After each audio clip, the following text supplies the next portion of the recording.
जय हिंद। देखिए दोस्तों, अपन पढ़ रहे थे संयुक्त फलन। क्या पढ़ेंगे अपन? संयुक्त फलन किसे कहते हैं? संयुक्त फलन क्या होता है? संयुक्त फलन और कितने अंक की है हमारी संयुक्त फलन के, कितने सवाल आते हैं, कितने अंक के आते हैं, इन पर सारी पर अपन चर्चा कर रहे हैं। ठीक है। संयुक्त फलन, संयुक्त फलन को इंग्लिश में बोलते हैं कंपोजिटिव फंक्शन।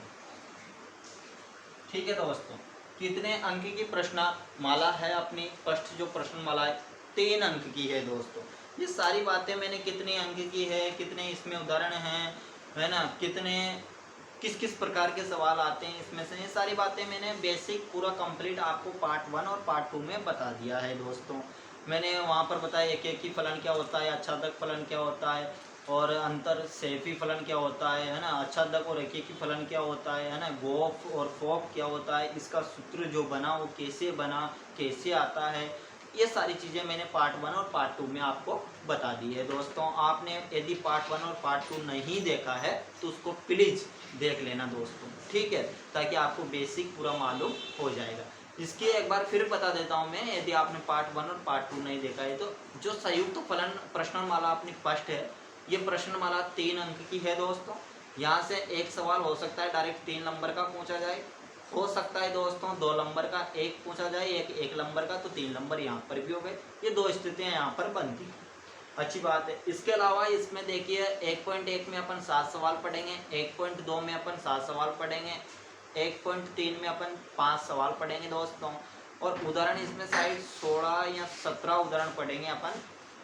और इसके अलावा हम विविध के अंदर 16 या 17 ही विविध में सवाल करने वाले हैं, ठीक है। तो अपन आज पार्ट 1 और पार्ट 2 में अपने बेसिक पढ़ लिया, इसकी पूरी जानकारी पढ़ ली। अब आज अपन पार्ट तीसरा पढ़ रहे हैं दोस्तों। पार्ट तीसरे में अपन आज एग्जाम्पल से स्टार्ट करने वाले हैं। एग्जाम्पल नंबर फर्स्ट स्टार्ट करेंगे दोस्तों, एग्जाम्पल के माध्यम से आप समझेंगे। अच्छा, यहाँ से जो सवाल पूछा जाता है संयुक्त फलन से, वो ज़्यादातर सवाल गोफ और फोक के आधार पर ही पूछा जाता है, मतलब गोफ और फोक का मान ही निकालना रहता है अपन को। इस प्रकार से यहाँ से सवाल पूछा जाता है 2 नंबर या 3 नंबर में, ठीक है।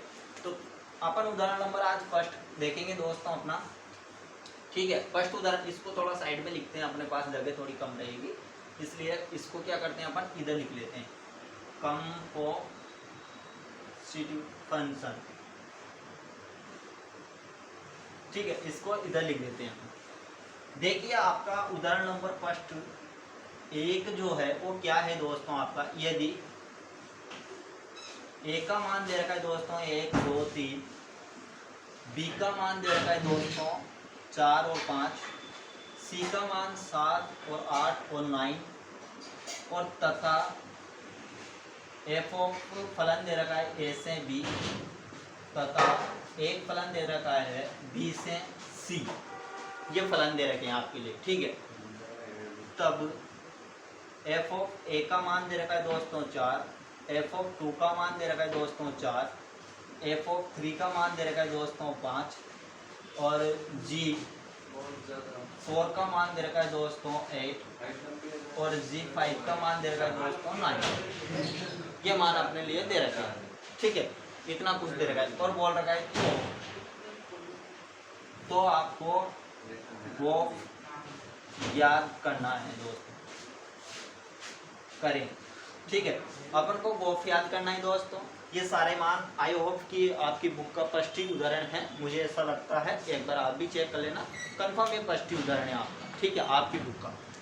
अपने लिए मान दे रखे हैं दोस्तों, एक का तो 1 2 3, बी में दे रखे हैं 4 और 5, सी में दे रखे हैं 7 8 9, तथा एक फलन दे रखा है एफ जो कि ए से बी पर है, और एक फलन दे रखा है बी से सी तक।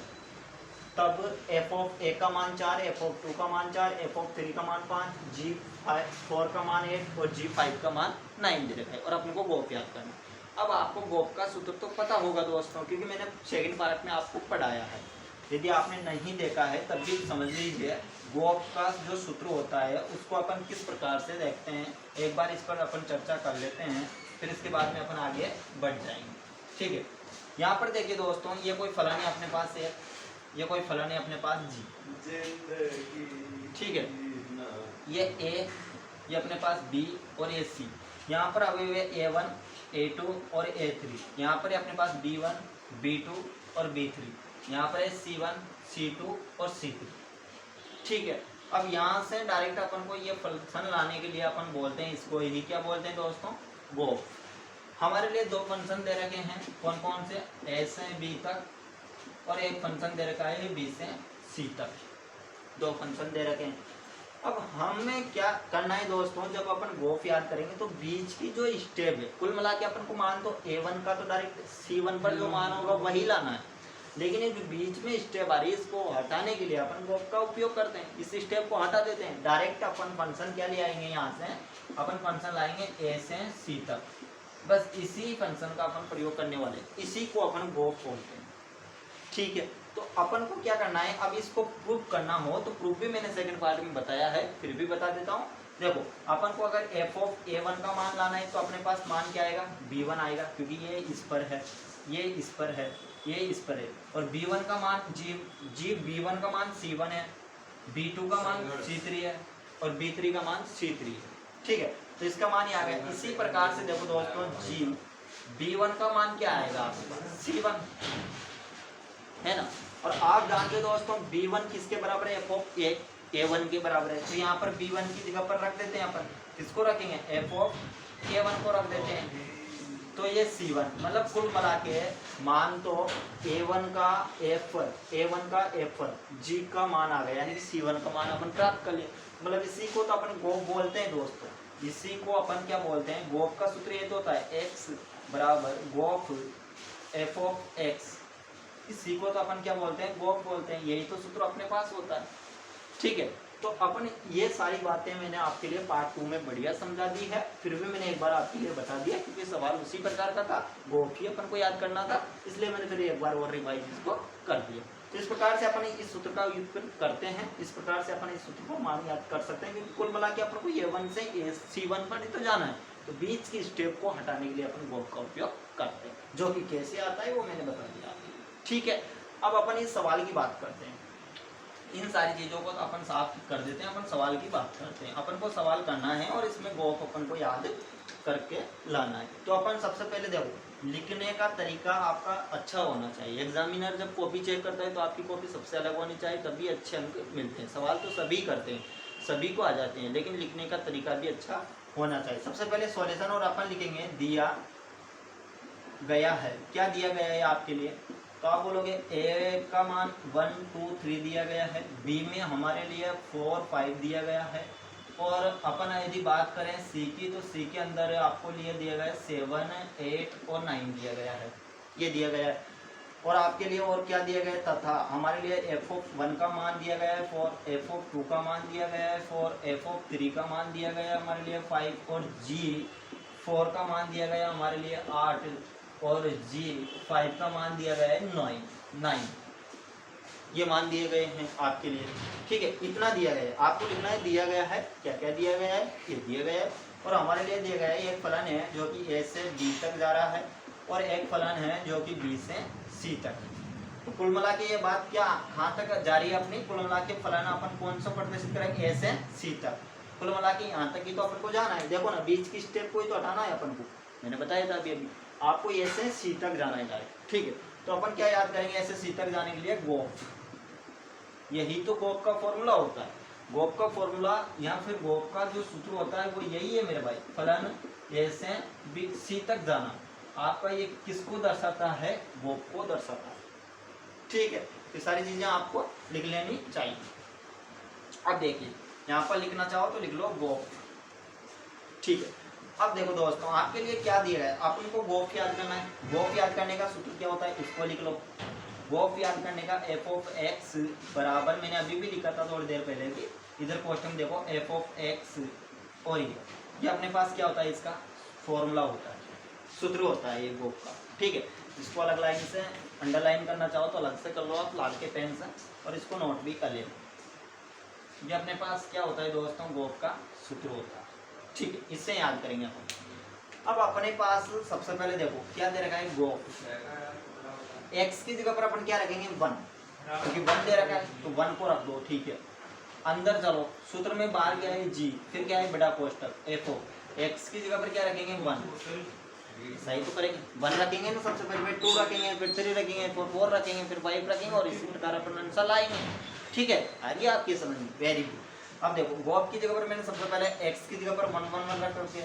अब मैं जानता हूँ दोस्तों, हम क्या जानते हैं, हम ये जानते हैं कि f(1) दिया रहा दोस्तों, अपने लिए दिया गया है, f(1) दिया गया है और इसका मान कितना है, 4 है। इसका मान कितना है दोस्तों, 4। ये देखो, तो यहाँ पर क्या रख देंगे अपन, 4 को रख देंगे। ठीक है, अब G4 का मान कितना है, तो G4 कहाँ पर है अपने पास, ये रहा। G4 का मान कितना दिया गया है, 5 दिया गया है। हमने पता था f(1) का मान कितना है, 4 है, हमने 4 रख दिया। G1 का मान कितना है, 8 है, तो G4 का मान कितना है अपने पास, 8, तो अपने क्या लिख दिया, 8। तो मतलब गॉफ 1 पर कितना आ गया, 8। इसको बना लो आप 1 8, इस प्रकार से अपन लिख सकते हैं। फिर हम रखेंगे दोस्तों गॉफ 2 पर, तो अपन G वापिस वही काम करेंगे, f(2). अब f(2) का मान कितना दिया गया है, f(2) का मान भी 4 ही दिया गया है।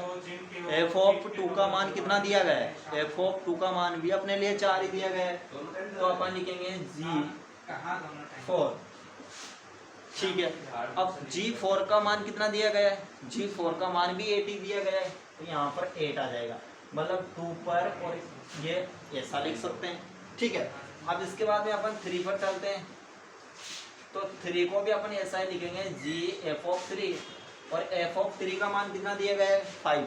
f(3) का मान कितना है दोस्तों अपने पास, 5 है, तो अपन क्या करते हैं, G और यहाँ पर क्या लिख देंगे, 5। अब देखो G5 का मान कितना दिया गया है, 9। G5 का मान कितना है, 9, तो यहाँ पर लिख देंगे 9, तो अपने पास 3 और 9 बन गया, एक बन गई। अब यहाँ पर देखो दोस्तों 1 रख दिया आपने, 2 रख दिया, 3 रख दिया, 4 रख दिया, 5 भी रख दिया। ठीक है, ये देखो ना 5 सबका यूज हो गया, जो जो अपने पास थे उनका सबों का अपने यूज कर लिया। तो ये अपने पास क्या गए दोस्तों, गोप के मान आ चुके। गोप का जो कि आपको मान लाना था वो मान अपने पास प्रूफ हो चुका है। अब इसको एक साथ लिखना चाहो तो इस प्रकार से आप लिख सकते हो, 18, 28, 39। इस प्रकार से आप इसके कोष्टक लगा दो और इस प्रकार से एक ब्रैकेट में लिख सकते हो, जो कि आपका गोप का आंसर आ चुका है। बस इस प्रकार से अपन को क्या करने थे, इन सवालों को करना था, जो कि अपने लिए देखो सबसे पहले सवाल आएगा, सवाल को दिया गया है, क्या दिया गया है उसको लिखना है, फिर अपन को गोप याद करना है। तो अपन सूत्र जानते हैं, गोप का मतलब ए से सी तक अपन को चलना है, ए से सी तक अपन चले। अपन ने सबसे पहले 1 रखा, f(1) का मान 4 होता है, हमने देख लिया। G4 पर अपना मान 8 था, 8 रख दिया, 1 और 8 का संबंध आ गया।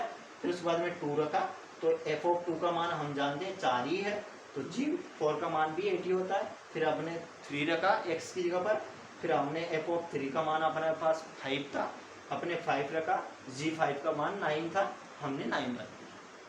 ठीक है, और ये जो मान आया यही तो मान मेरा गोफ है, यही मान मेरा क्या है दोस्तों, गोफ है, जो कि आपका फर्स्ट उदाहरण है और ये समाप्ति भी हो चुका है। बस इतना ही करना था इस उदाहरण के अंदर। तो ये उदाहरण बढ़िया उदाहरण है दोस्तों समझने के लिए कि अपन को गोफ और फोक में अंतर समझना चाहिए। हालांकि फोक अपन ने किया नहीं है, यहाँ पर तो गोफ ही याद करना था, जो कि मैंने गोफ ही याद करके आपके लिए बताया है। ठीक है दोस्तों, तो लाइक और सब्सक्राइब कर लीजिए चैनल को और अपने दोस्तों के साथ शेयर भी कर दीजिए। और फिर अगली वीडियो मिलते हैं अगले एग्जाम्पल के साथ में। जब तक के लिए धन्यवाद। जय हिंद, जय भारत दोस्तों। ठीक है।